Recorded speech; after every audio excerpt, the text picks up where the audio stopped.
स्वागत है आपका ब्रेक के बाद और सीधे अब रुख करेंगे हम रांची का। लेकिन उससे रांची में रुख करने से पहले आपको हम सुना दें कि भावी मुख्यमंत्री के रूप में जिनको देखा जा रहा है हेमंत सोरेन, उन्होंने क्या कुछ कहा इस परिणाम के बाद, वो सुनाते हैं आपको। आज गन्ना में थोड़ी सी अभी कुछ विलम्ब है, कुछ सीटें अभी वहाँ पर गिनती जारी है और जैसे अभी तुरंत हमें पता चला है कि महागठबंधन को 47 सीटें मिली है 81 सीटों में से, और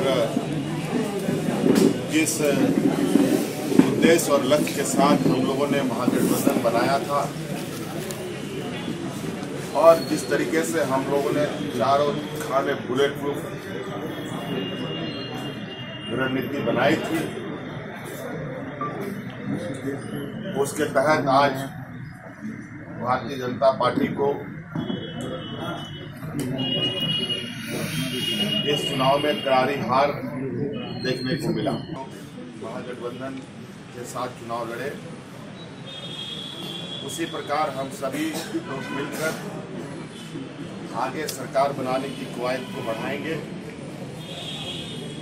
और इस राज्य में मजबूत महागठबंधन की सरकार स्थापित की जाएगी और राज्य की जन आकांक्षाओं को पूरा किया जाएगा। तो इसका ये जब डिस्कशन सब होंगे हमारे नेतृत्व से तब होंगे। अभी कोई भी फैसला किसी चीज़ पे नहीं लिया गया। सर्वप्रथम मैं आप लोगों को धन्यवाद देता हूं कि प्रेशर रहते हुए भी हम लोगों को आप लोगों ने सपोर्ट किया, सहयोग किया।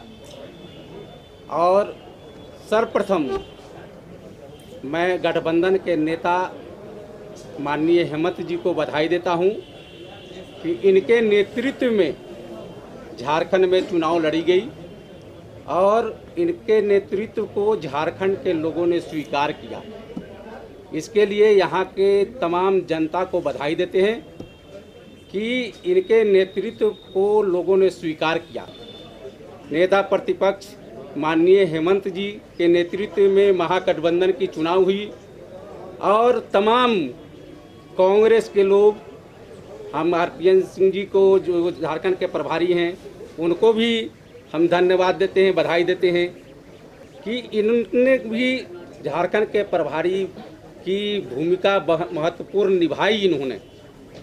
और तमाम जगह जो हम लोगों ने जो पार्लियामेंट चुनाव में जो गलती की थी, उस गलती को हम लोगों ने उसको माने वो गलती को सुधारने का काम किया कि तमाम जो राष्ट्रीय जनता दल हो, जेएमएम हो, कांग्रेस हो, तमाम का गठबंधन एक बहुत पुत्र गठबंधन बनी और सब लोगों ने ग्रास रूट पर आकर के लोगों ने सहयोग करने का काम किया। इसीलिए तमाम लोगों को मैं बधाई देता हूं। देकर जो अलग राज्य के लोगों की आकांक्षाएं थी, अपेक्षाएं थी, उस सपना को पूरा करने वाली सरकार करेगी। और भारतीय जनता पार्टी हमेशा राज्य और देश के हित में एक जो सकारात्मक विपक्ष की भूमिका है वो निश्चित रूप से अदा करेंगे। झारखंड के नए झारखंड के निर्माण में झारखंड के सर्वांगीण विकास में सकारात्मक विपक्ष की भूमिका हमारी पार्टी अदा करेगी, ये मैं उनको विश्वास देता हूँ। सर, तो रणनीतिक चूक आप मानते हैं सर? कुछ चूक हुई है जिसका विश्लेषण करने की जरूरत है? जो असफलता अपेक्षा के अनुसार निश्चित रूप से पार्टी जो हम जिस तरह गठबंधन के तहत कांग्रेस, जेएमएम, आरजेडी ने गठबंधन बनाई थी, हम लोग ने भी कोशिश की गठबंधन बनी रहे, क्योंकि हमारे जो सहयोगी उनके साथ पूर्व में भी हम सरकार चला, लेकिन गठबंधन नहीं बन पाई। और जो कारण है, पार्टी के सभी प्रमुख नेता बैठ के समीक्षा हम लोग करेंगे और जो भी कमी है उन कमी को आने वाले समय में चाहे वो संगठनिक स्तर पर हो चाहे व्यक्तिगत स्तर पर, उनको दूर कर, क्योंकि भारतीय जनता पार्टी सिर्फ सत्ता की राजनीति नहीं करती। हमारी राजनीति देश की सेवा, राज्य की जनता की सेवा करती है। 5 वर्ष मैंने पूरी ईमानदारी से राज्य की जनता की सेवा की है। आप विकास चारों कोना कहीं भी आप जाएं, चाहे वो गली गली सड़क हो, जो घर में 30 लाख घर में बिजली नहीं थी, बिजली पहुंचाने के, तो हम राजनीति हम सेवा के लिए, ठीक है ना, और अभी भी सेवा करते रहेंगे बिना कोई पद एक के। जो भारतीय जनता पार्टी कार्यकर्ता के हैसियत से इस राष्ट्र के निर्माण में, इस राज्य के निर्माण में, जो सर्दार अटल बिहारी वाजपेयी जी ने अलग राज्य का निर्माण, उस राज्य के निर्माण में हम सर, इंडिया के साथ नहीं जाने का नुकसान, सर डबल इंजन की सरकार की परिकल्पना थी, इंडिया के साथ नहीं जाने का नुकसान हुआ क्या? जो बातें हैं इस पर निश्चित रूप से समीक्षा पार्टी कि जो हमारी आशाएं थी उस अनुरूप हमें सफलता नहीं मिली। एक एक बिंदु पर पार्टी के हमारे प्रमुख नेता गहराई से कुछ आप पे भी आरोप लगा रहे हैं कि आपके नेतृत्व के नाते हार हुई है, अगर चेहरा कोई और होता, बदल दिया जाता तो शायद ये हार नहीं होती। नहीं, ऐसी बात होती तो महागठबंधन के बाद भी, हमारे सहयोगी दल अलग लड़ने के बाद भी हमें जो भी सीट 26-27 सीट मिल रही है, कोई कुछ छोटी मोटी सीट नहीं है। आप तो 65 की उम्मीद कर रहे थे। देखिए, जीवन में हमेशा आपको भी मैं सुझाव दूंगा, अगर आगे बढ़ना तो लक्ष्य हमेशा बढ़ा, और भारतीय जनता पार्टी हमेशा लक्ष्य आगे बढ़ता चाहती है। हमने लक्ष्य जरूर निर्धारित की थी, लेकिन उस आशाओं के अनुसार जो हमें सफलता मिलनी चाहिए थी वो अपेक्षा के अनुसार सफलता।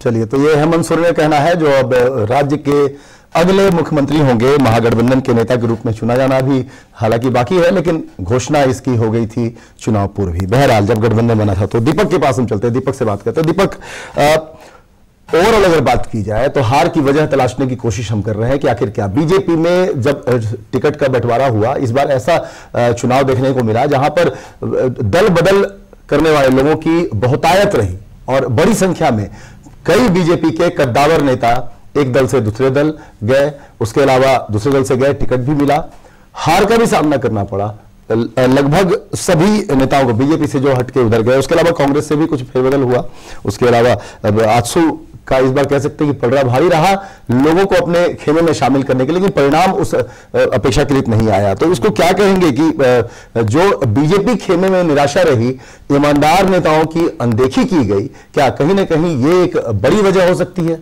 ये एक बड़ा ही प्रभावशाली कारण है और इसने कार्यकर्ताओं को नाराज किया।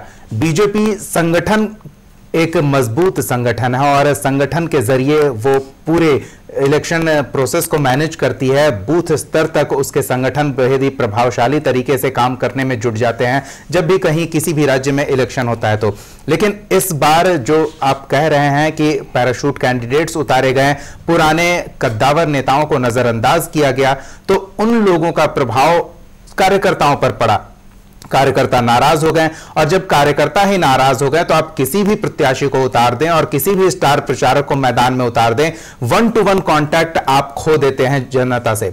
और जब ये 1-to-1 कांटेक्ट संगठन का जनता से टूट गया तो उसका असर परिणाम पर देखने को मिला। नतीजा ये हुआ कि 65 का लक्ष्य लेकर जो पार्टी चल रही थी, क्योंकि लोकसभा चुनाव में 64 विधानसभा क्षेत्रों में पार्टी के प्रत्याशियों ने जीत दर्ज की थी, तो उसके हिसाब से 65 प्लस का लक्ष्य रखा था बीजेपी ने, लेकिन कार्यकर्ता नाराज हुए और परिणाम यह हुआ कि पिछली बार से भी काफी नीचे आ गई बीजेपी और 24-25 सीटों पर सिमट गई है। तो ये कार्यकर्ताओं की नाराजगी ले डूबी बीजेपी को, और आगे ऐसा ना हो इसका ख्याल रखना बेहद जरूरी होगा बीजेपी के लिए। बिल्कुल, बहुत ही महत्वपूर्ण बातचीत थी, बहुत महत्वपूर्ण सवाल उठाया दीपक ने भी। अशोक जी के पास है। अशोक जी, एक महत्वपूर्ण सवाल, राष्ट्रीय मुद्दे, कई ऐसे मुद्दे आए इन दिनों, पिछले कुछ दिनों में लगातार जो चर्चा का विषय रहे, कुछ विषयों की वजह से हंगामा भी हो रहा है। धारा 370 की बात कर लें हम, काफी विवादास्पद तरीके से उसको विपक्ष ने भुनाने की कोशिश की और लोग भी दिग्भ्रमित होते रहे हैं, अभी एनआरसी को भी लेकर हो रहे हैं, और जिसकी वजह से लगातार हंगामा जारी है। तो कहीं ना कहीं क्या आप मानते हैं कि ये एक बड़ा चीज हो सकता है कि बीजेपी ने इन्हीं मुद्दों को कैश कराने की कोशिश की इन चुनावों में, राम मंदिर का मुद्दा हो या फिर एनआरसी और सीएबी का मुद्दा हो, धारा 370 का मुद्दा हो, 3 तलाक का मुद्दा हो, इन तमाम मुद्दों को भुनाने की कोशिश की गई, जिसका झारखंड में कोई प्रभाव पड़ता नहीं दिखा। स्थानीय मुद्दे कहीं ना कहीं गौण हो गए जो झारखंड के हैं। पुनर्वास सबसे बड़ा मुद्दा झारखंड के लिए है, रोजगार सबसे बड़ा मुद्दा झारखंड के लिए है, गांव और सुदूर ग्रामीण इलाकों में विकास की योजनाओं का पहुंचना सबसे बड़ा मुद्दा झारखंड के लिए है। लेकिन इन चीजों से इतर राष्ट्रीय मुद्दों को भुलाने की कोशिश तमाम राष्ट्रीय नेताओं के द्वारा की गई। इसमें कहीं ना कहीं बीजेपी को क्या निराशा हाथ लगी, आप मानते हैं ऐसा? मैंने पहले ही कहा कि बुनियादी चीजों से इतर भाजपा के जो शीर्ष नेता थे जब चुनाव प्रचार में उतरे तो उन्होंने सिर्फ राष्ट्रीय मुद्दों को निशाना बनाते हुए जनता को गोल गोल घुमाना शुरू किया। जबकि सच्चाई यह है कि झारखंड की जो मौलिक समस्या है वो आज भी जल, जंगल और जमीन तक सीमित है। और उस जल, जंगल, जमीन की समस्या को लेकर ही हेमंत सोरेन घर घर तक पहुंचे, लोगों तक पहुंचे और इस समस्या को भाजपा सिरे से खारिज करती गई, नकारती गई। नतीजा ये हुआ, इसकी एक वजह भी है। भाजपा में एक दिक्कत अभी देखने को मिल रही है आजकल कि इसके शीर्ष नेताओं का एक पैनल बनता है। वो पैनल ही तय करेगा कि कौन कौन से लोग किस इलाके में चुनाव प्रचार करेंगे। आपने जो अभी दीपक ने कहा कि जनता से संपर्क का कटना, वो भी एक बहुत बड़ा मुद्दा है। आप मान लीजिए स्थानीय नेता है, स्थानीय नेताओं को जैसे पटना में देखा गया, बिहार में देखा गया, कई जगह लोकसभा चुनाव में बड़े बड़े कद्दावर नेताओं को भाजपा ने लोकल जो इकाई है, प्रदेश इकाई जो भाजपा की है, उसकी बातों को दरकिनार करते हुए भाजपा के केंद्रीय नेतृत्व ने अपनी ओर से तय कर दिया पैनल प्रचारकों का, जो आते रहे, स्टार प्रचारक है, प्रचार करते गए और अपने तरीके से वो बोलते चले गए। उन्हें बुनियादी समस्याओं से जोड़ने की किसी ने जहमत नहीं झेली। झारखंड में भी यही देखा गया। झारखंड में जो बुनियादी समस्या थी, बेरोजगारी की, भूख की, किसानों की, जमीन की, पानी की, उन समस्याओं पर किसी को, क्योंकि वजह यह है कि यहां से ब्रीफ करने वाला कोई नहीं था। नीचे स्तर से जो संगठन है, इनका संगठन बहुत मजबूत है, राष्ट्रीय स्वयंसेवक संघ है, उसके साथ कई संगठन हैं इनके, लेकिन इन संगठनों से शीर्ष नेतृत्व का कहीं ना कहीं समन्वय में कहीं गड़बड़ी हुई, जिसके चलते नीचे की समस्याओं को शीर्ष तक नहीं पहुंचाया जा सका और बड़े नेता जो आए वो केवल नेशनल इश्यूज को ही एड्रेस करते रह गए और भाजपा यही पिछड़ गई। दूसरी बात एक मैं बताऊंगा यहाँ, वो ये देखिए, पब्लिक का गुस्सा देखिए, एक चीज देखिए, पब्लिक के पैरामीटर से ही मापते हैं। वही 5 साल की सरकार चली इनकी, बहुत बड़ा काम किया इन्होंने, जैसा भाजपा कहती रही है हमने बहुत विकास किया, लेकिन नतीजे में ये देखा जा रहा है कि हेमंत सोरेन 2 जगह से विधानसभा का चुनाव लड़ रहे थे और दोनों ही सीटों पर उन्होंने जीत हासिल की है। जबकि 5 साल तक जो झारखंड के मुख्यमंत्री रहे रघुवर दास, वो अपनी एक भी सीट नहीं बचा सके। ये है जनता का गुस्सा। ये गुस्से का ही फल है कि जो सिटिंग सीएम है वो अपनी सीट तक नहीं बचा पाए, भाजपा के जो प्रदेश प्रभारी हैं वो अपनी सीट नहीं बचा पाए, बड़े बड़े कद्दावर जो नेता हुआ थे, कई मंत्री हार गए। और शिबू सोरेन, ये हेमंत सोरेन, अब ये देखिए हेमंत सोरेन भी शिबू सोरेन की परछाई से अलग, ये भी एक नई बात है। शिबू सोरेन को गुरुजी कहा जाता है, झारखंड की राजनीति का पुरोधा माना जाता है, लेकिन इस बार के चुनाव में यह देखा गया कि हेमंत सोरेन अपने पिता की छत्र छाया से अलग, उनके साये से भी दूर रहकर पूरी तरह अपने दमखम पर एक नई चेतना के साथ जिस तरह लड़ाई लड़े और जनता के बीच जनता के मुद्दों को उभारने के लिए पहुंचे, ये एक बहुत बड़ी बात है झारखंड के लिए। एक इसी से जुड़ा हुआ एक सवाल आपसे और पूछूंगा, लेकिन उससे पहले दीपक के पास चलता हूं। दीपक, दिन भर जो चर्चा हुई जिस तरह से, और हमारे तमाम सहयोगियों से बात हुई, संजय समझ जी भी हैं, उन्होंने भी बताया कि कहीं ना कहीं रघुवर सरकार का, रघुवर दास का जो एटीट्यूड था, रघुवर दास का जो शासन करने का तरीका था, रघुवर दास का अधिकारियों को आदेश देने का जो तरीका था, जनता के बीच जाने का जो तरीका था और कार्यकर्ताओं को अपने से नहीं लगाना, मतलब कार्यकर्ताओं से दूर होते चले गए रघुवर दास। एक ये भी कहीं ना कहीं बड़ी वजह मानी जा रही है झारखंड में आज जो परिणाम आया है इसका। बिल्कुल, कार्यकर्ताओं से तो दूर हुए ही, लेकिन अधिकारी वर्ग भी उनके कामकाज से प्रभावित नहीं हुआ और जो कामकाज का इंप्लीमेंटेशन होता है। नेता सिर्फ अपने दावे और वादे करके निकल लेते हैं, इंप्लीमेंट करने की जिम्मेदारी अधिकारियों पर होती है। तो अगर आप अधिकारियों को अपने साथ मिलाकर नहीं रखते हैं, उन्हें सम्मान नहीं देते हैं, तो अधिकारी आपके सामने भले ही जी हां कर लेंगे, लेकिन उन योजनाओं को जब धरातल पर लागू करने की बात आएगी तो अगर अधिकारी आपसे नाराज है तो उसके पास 100 तरीके होते हैं उस काम में अड़ंगा लगाने के। हालांकि केंद्रीय नेतृत्व ने जो कुछ भी किया, केंद्र सरकार की जो योजनाएं थी वो एक तो डायरेक्ट ट्रांसफर से जुड़ी योजनाएं थी, तो सीधे लाभांश खाते में गया। दूसरी जो योजनाएं थी उसका केंद्रीय टीम लगातार मॉनिटरिंग करने में जुटा हुआ था।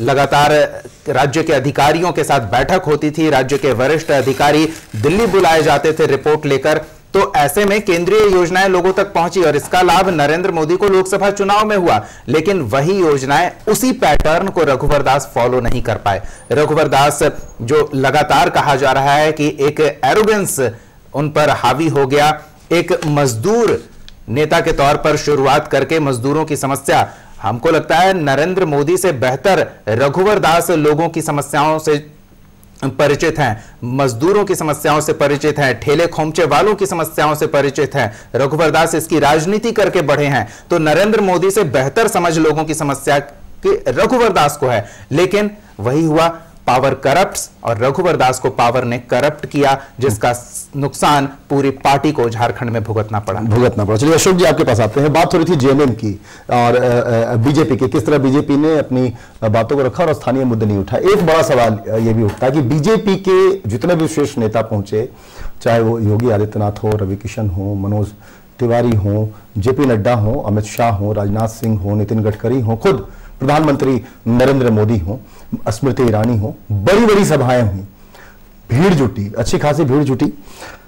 लेकिन सवाल ये उठता है कि जेएमएम ने छोटे छोटे सभाएं की, नुक्कड़ों पर सभा की। हेमंत सोरेन ने, हमने पिछले 1-1.5 महीने से हम इन्हीं चीजों में थे, नुक्कड़ों पर सभाएं कर रहे थे। 100-200 लोगों के साथ उन्होंने सभाएं की, जगह जगह जाकर, थोड़े दूर पर जाकर लोगों से मिल रहे थे, सीधे इंटरेक्ट कर रहे थे। बस एक माइक और एक वो लगाया जाता था और खड़े हो जाते थे भाषण देने के लिए। तो क्या लगता है कि छोटी छोटी सभाओं के जरिए लोगों के जड़ तक जो समस्याएं हैं लोगों की और जो मूल बात है, विरोध करना अपनी जगह पर है, लेकिन उनकी समस्याओं को उनके सामने उजागर करना और ये कहना कि इन समस्याओं का समाधान हम करेंगे, अपनी बात पहुंचाने में ज्यादा सक्षम हुए छोटे छोटे सभाओं के जरिए, या फिर ये जो बड़ी सभाएं थी वो ज्यादा इंपैक्ट डालती हैं? मैं जरा यहाँ एक थोड़ा पीछे चलूंगा। लोकसभा चुनाव की एक बात आपको याद होगी, वो जो जैसा नतीजा राजस्थान में देखने को मिला, क्योंकि लोकसभा और विधानसभा के चुनाव वहाँ एक साथ कराए गए थे।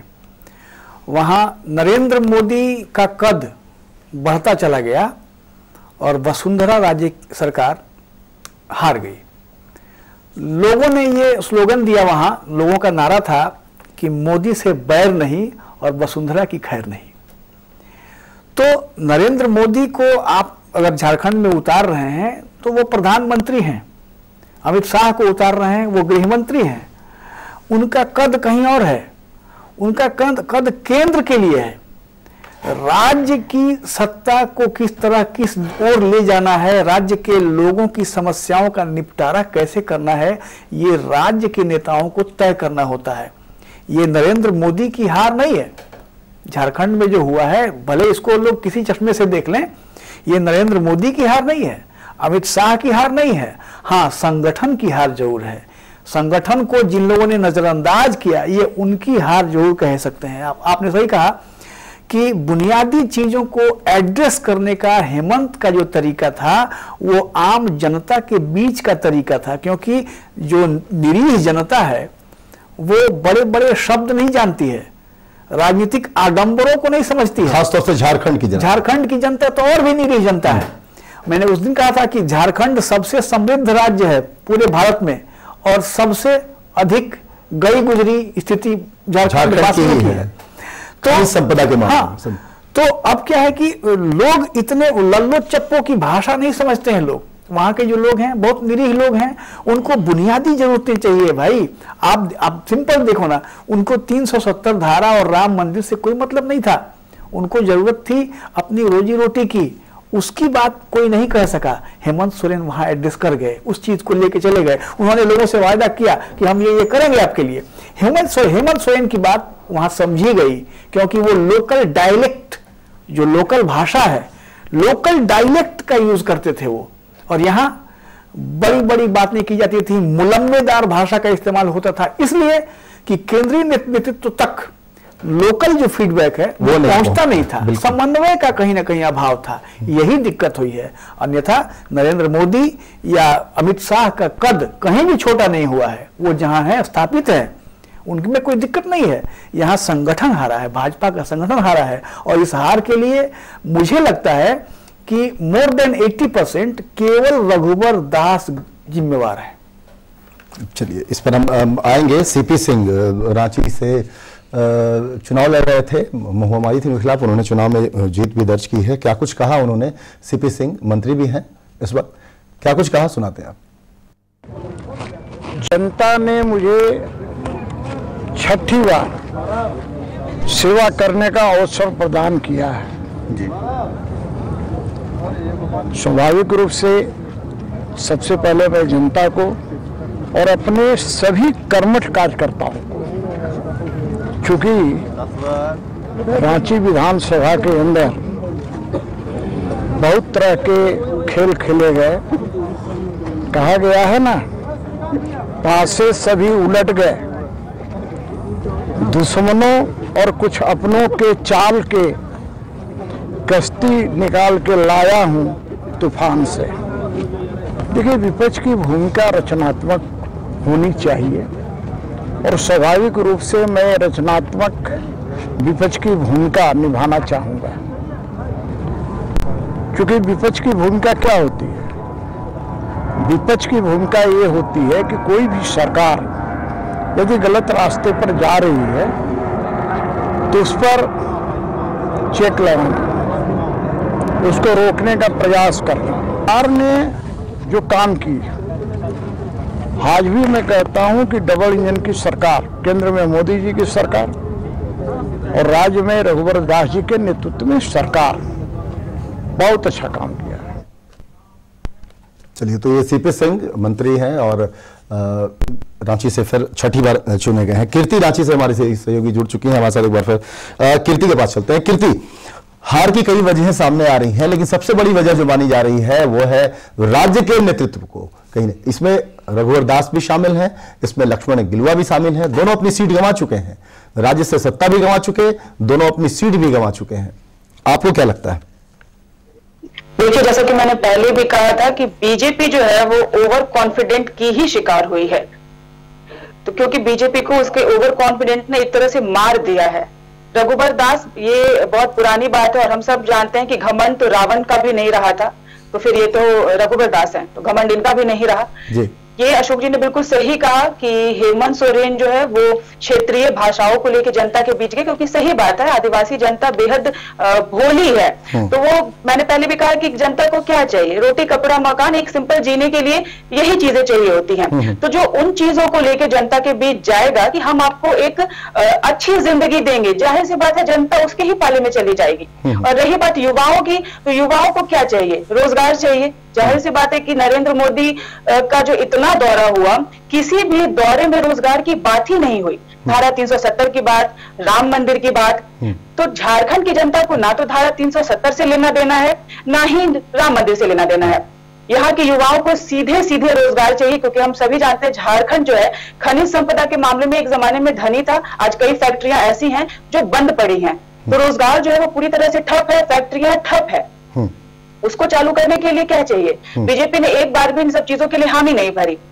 हेमंत सोरेन, कांग्रेस, ये लगातार जनता के बीच गए, उन्होंने छोटे छोटे मुद्दों को उठाया और जनता से ये वादा किया कि अगर आप हमें वोट देते हैं तो हम सीधे सीधे आपको रोजगार देंगे, हम सीधे सीधे आदिवासियों का उत्थान करेंगे। तो जाहिर सी बात है जनता का उनके पाले में जाना एक तरह से तय था।